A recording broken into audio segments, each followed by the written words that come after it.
Man, you ready? Yeah. Concentrate. Let's Concentrate go, y'all. with me.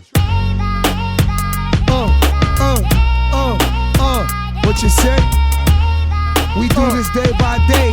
Yeah. We live like this cause we got it, Every day y'all. I pray. Yeah. Okay.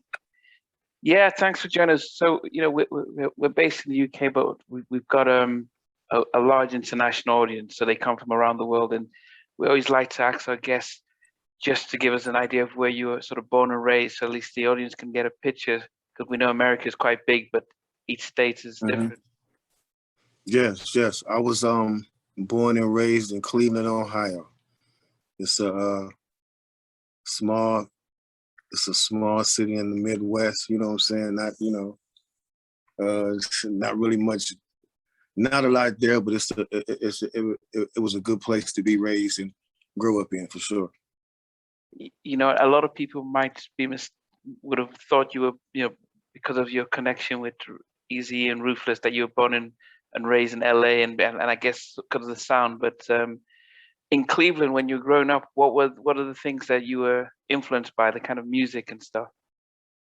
Well, one thing, growing up in Cleveland, we kind of had the best of both worlds. I mean, because we would get the East Coast music and the West Coast music, you know what I'm saying? So we got both of it and we loved it, to where, like at that time, East Coast was kind of biased to West Coast and vice versa, but we were getting all of it. So yeah. And even when the South started to come in with, like the Ghetto Boys and Raheem and all those cats like that, we got all of that. So like our music range, that's why, that's what helped us develop our style, was having all those different influences from all those coasts, you know what I'm saying? And, while nobody had heard from where we came from, we got a chance to just start, to just develop our style and just be influenced by those greats. Yeah, I mean, and as I said, I actually went to college in Alabama, so I can understand that sense where, it was Yes. East Coast, West Coast, we just enjoyed the music and we didn't have a bias. But Yes. for you growing up, what was it that you were into before the music came around? Man, it was always music. Okay. It was always music. I was the only other thing I was really into besides music was playing football. But me in school didn't really click that well. You know what I'm saying? We didn't click that well. So it was just like music was the first love over everything, though. You know what I'm saying? Like once I saw Michael Jackson perform on this Motown special, you know what I'm saying? It just told me, like, it just sent like waves through me, and I was just like, that's what I'm going to do.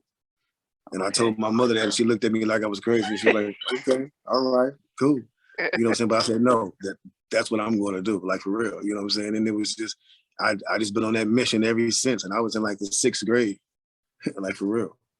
But then, I mean, we were all influenced by Michael, but from your point, what were you looking to do? Were you looking to be a singer, producer, writer? Yeah.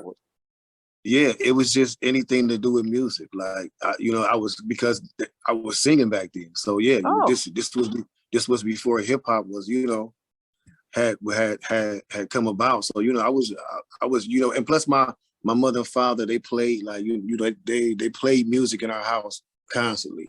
And my father would I would watch him, like when he get the broomstick, he helped, singing with the broomstick, you know what I'm saying? And I'd be watching him and I'd be doing the same thing, you know what I'm saying? I started doing the same thing. So it was like, so I knew the music very early on, and I used to mimic those songs. I used to sing those songs, and I just started getting more and more serious with it. And then when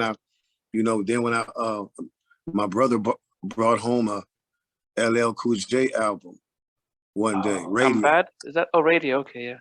Yeah. Radio. He brought that album home, and he was like, I bet you don't know nothing about this. And he tossed the tape to me, and I put the tape in the radio, and I never took it out. I'm like, yo, this is crazy. And I wanted to learn his songs so bad. I started writing down his lyrics, And as I was writing his lyrics down, I saw the formula in writing my own raps. So I started writing my own raps from there. So you changed from being wanting to sing to hip to rap just like that? Yeah. Well, no, it was a longer phase than that. You know what I'm saying? I was Michael Jackson. Then I thought it was New Edition. Okay. You know what I'm saying? I was everybody. You know what I'm saying? I was, you know what I'm saying, all those groups back then, you know what I'm saying? I imitated them, had their dance moves down, like all that, dancing, singing. Wow. It's like I used to do all that. You know what I'm saying? And then when I started rapping, is just when I started coming into who I would be. Yeah. You know what I'm saying? Did you Right do there. any shows or did you perform singing before you got into hip hop? No, I didn't. I mean, just for my family and stuff like, you know, and people like that, but I never went out there and done no shows like just singing. Okay. Now, so when you got into the hip hop, what was it? You know, were your friends and family, were they also into it, or how did you then start to think, okay, I'm gonna take this new passion and try and create a career out of it? Well, you know, I started like rapping just like off of my own. You know what I'm saying? And then when I went to junior high school, it's when I met Layzie Bone and, you know, Flesh and Bone. Okay. And you know, I met them in the 7th grade, and you know, like I was just doing it like on my own, you know what I'm saying? Like, but then like I met them and we kind of clicked up, and we started rapping in the hallways. At the time, they would Layzie and his brother Flesh, they would do the beatbox, you know what I'm saying? They was beatboxing, and I would rap, me and another cat we had that was in the group with us. And so like we got well known in school. Every year we was known. We had a group called the Band-Aid Boys in junior high school. Wow. And we was very known, you know what I'm saying? Like throughout junior high, everybody knew the Band-Aid Boys. We used to walk around with Band-Aids on our face, you know what I'm saying? You know what I'm saying? And yeah, it was crazy. And so but then after that, after we got out of junior high school, we kind of dropped the Band-Aid Boys and all that stuff, Okay. you know, and we didn't really have a name because we were so much, we were like so